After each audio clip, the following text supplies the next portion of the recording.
Like when I close my eyes and don't even care if anyone sees me dancing. Like I can fly and don't even think of touching the ground. Like a heartbeat skip, like an open page, like a one-way trip on an aeroplane. It's the way that I feel when I'm with you. Brand new. Hey, we'll get to football in just a moment. The Eastlake Little Leaguers, San Diego County's lone chance at sending a team to Williamsport, PA. But a trip to the Little League World Series means winning at least 3 more games, starting with Long Beach Thursday night. I have good news. They won their game tonight. Highlights and post-game reaction will be coming up, if not later in the All Sports Report, certainly in the 11 o'clock Sportscast. Well, they won decisively 15-2. We have highlights and proof coming up in just a bit. The MLB trading deadline is an emotional time. Just ask the 3 pitchers A.J. Preller dealt to Kansas City. Same scene in the visitors' clubhouse. Oh. Don't go, dude. Don't go. Don't go. Even Hoffy's laughing at Curtis and Gratterson clinging to the just-traded Luke Castuda, who got dealt to Tampa Bay. As for the game, no one laughing at the rise of Manny Margot. Manny goes yard in the first inning, his second first-inning home run in as many nights, but his most dramatic hit comes in his next at-bat. Manny nearly goes back-to-back. Blash will come home. So will Coleman. Manny is thinking triple instead, throws it in reverse, settles for the double. Another run would score. Hey. Manny also displays his elite foot speed with the bunt single, leaving him just a triple shy of the cycle. Boy, there's a star in the making. The final score, 7-5 Padres. All apologies to Dusty Coleman, who, despite hitting his first big league home run in his first big league multi-hit game, was left out of the highlights because of time and our producer's love of Manny Margot. And before we leave the ball yard, let's go to Nationals Park. Washington hosting Milwaukee Brewers starter Michael Blazek should have got out of bed. Blazek set ablaze by the Nats' bats. Bryce Harper goes yard in the first inning, but it's about to get worse.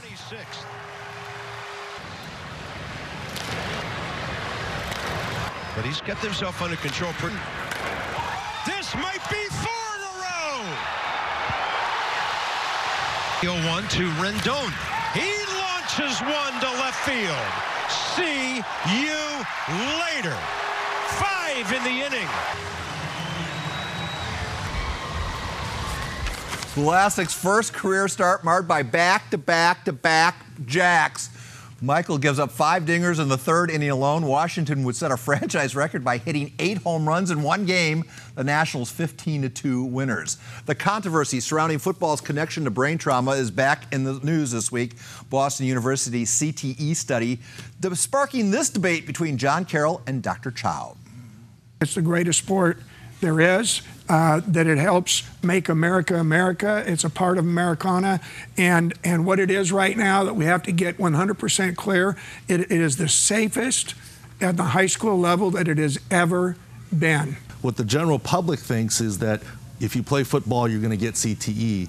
And the scientists say, well, if you play football, we're not sure that there's an increased risk even of CTE yet. In our effort to make the game safer, could we just ruin the sport? Well, the scary part, and I'm not trying to be anti-football at all, but we don't know right now, scientists don't know, whether it's the, quote, you got jacked hits that lead to bad concussions and CTE, or the thousands of subconcussive blows on every play at the line of scrimmage that leads to the CTE. So that's how much more work that really needs to be done before we draw conclusions. There was a study in the same Journal of American Medical Association that came out that compared high school to high school. They went back from the 1950s and 1960s, and they took a longevity study on the cognitive ability of people that played and didn't play, and there was no difference. And that was before football became safer. And that study, he's accurate on that study. That is a real study that's been published that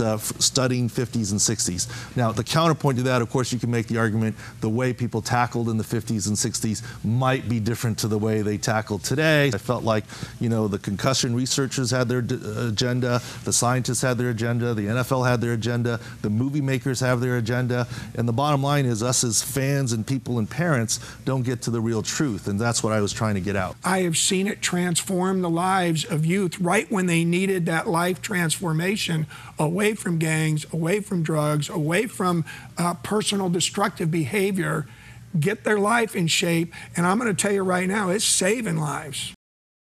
Thank you, gentlemen, for coming in studio. We head to Seattle women's national team taking on Australia. Painful night for Lindsay Horan, and it's about to get worse. Australia have the lead with Tamika Butt dithering defending, and the USA pay the penalty in the 67th minute, and they're now dreaming of a first ever win over the United States. Final 1-0, takes 28 tries, but Australia finally beats the USA women in soccer. Next stop for that U.S. national team is Qualcomm Stadium on Saturday. Del Mar we go. Thoroughbred Club featured 7th for fillies and mares 3 years of age and older. Trevor, do it. Back at the rail of Vici and Mended, head and head through the stretch. They have it to themselves. It's Mended the advantage, and Mended is starting to inch away late, and Mended too good. Mended and Ricardo Gonzalez win going away.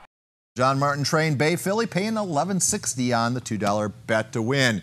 And we go to the links. Many of the big names taking the week off after the British Open. Jordan Spieth, in fact, celebrating his 21st birthday with the Claret Jug.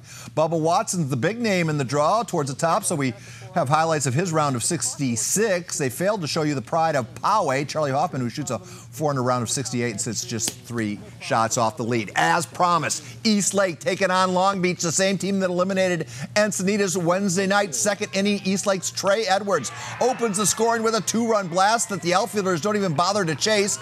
And that's just the beginning. Chase Taylor homers to left. Hayden Sanchez hits it over the center field fence. And Hunter Stencil with the line drive home run, all along with Esteban Garcia, who touches them all, as Eastlake hits 5 home runs in the second inning. Boy, they're like the Washington Nationals. Eastlake wins 19-3. They will play Laverne on Saturday in Long Beach in another elimination game. We played great today, and we played against a great team. Our bats came alive, and that's a really great confidence booster. We all just started hitting, and our bats were awake. Looking forward, how are you approaching the next game? The same as this game, just hit line drives, and we need to hit more and just win the game. All right, a big thank you to Joaquin Duncan, who made the trip up to Long Beach for us. We'll have more All Sports Report when we come back.